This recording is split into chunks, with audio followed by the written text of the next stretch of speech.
26 বছর বাদে ফের বাংলা সিনেমায় অনুপম খের।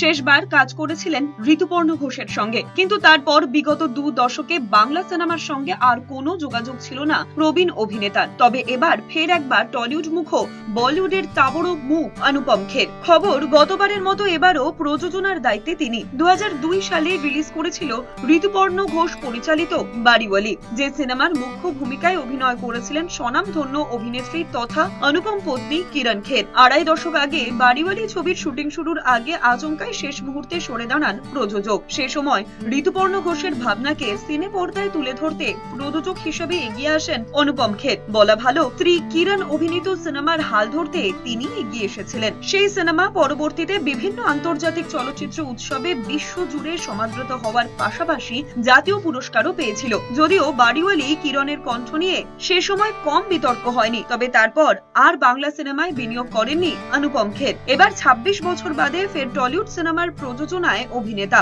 খবর, ফিরদৌসুল হাসানের সঙ্গে যৌথ প্রযোজনায় শুরু ছবিটি তৈরি করতে চলেছেন অনুপম খের। পরিচালনায় শ্রমিক বন্দ্যোপাধ্যায়। অভিনয় বাংলা সিনেপাড়ার পরিচিত 2 মুখ টোটা রায়চৌধুরী, পাউলি দাম, যারা টলিউডের গণ্ডি পেরিয়ে বলিউডেও বর্তমানে চেনা মুখ। টোটা পাউলি ব্যতীত এই ছবিতে দেখা যাবে রাহুল বোসকেও। দীর্ঘদিন বাদে বাংলা ছবিতে বাইরে থেকে বিনিয়োগ আসায় খুশি আরেক প্রযোজক ফিরদৌসুল হাসান। তার কথায়, ফ্রেন্ডস কমিউনিকেশন এবং মুম্বাইয়ের অনুপম খের স্টুডিওজ এর যৌথ উদ্যোগে এই ছবি হচ্ছে।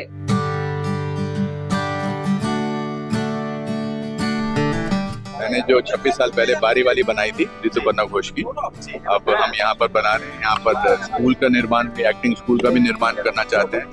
मुख्यमंत्री जी ने काफी शुभकामनाएं दी हैं और बहुत अच्छी जो चेंज लाना चाह रहे हैं, बहुत ही सराहनीय है। बहुत ही बंगाल को बहुत प्रगति पर ले जाना चाहते हैं, जो कि पॉसिबल है। और हमारी फिल्म का नाम है शुरू से शुरू करते हैं। और मैंने इनको भी यही कहा कि अब शुरू से शुरू करते हैं और आप लोगों का बस साथ चाहिए। इस फिल्म इंडस्ट्री को यहाँ पर तो इतना तो यहाँ हमने तो सब सीखा यहीं से है, चाहे वो संगीत का हो, चाहे सिनेमा हो, चाहे मानिकदा हो, चाहे मृणाल सेन जी हो, कितना राइटर्स हो, बंकिम चंद्र चटर्जी, सब कुछ यहीं से सीखा है।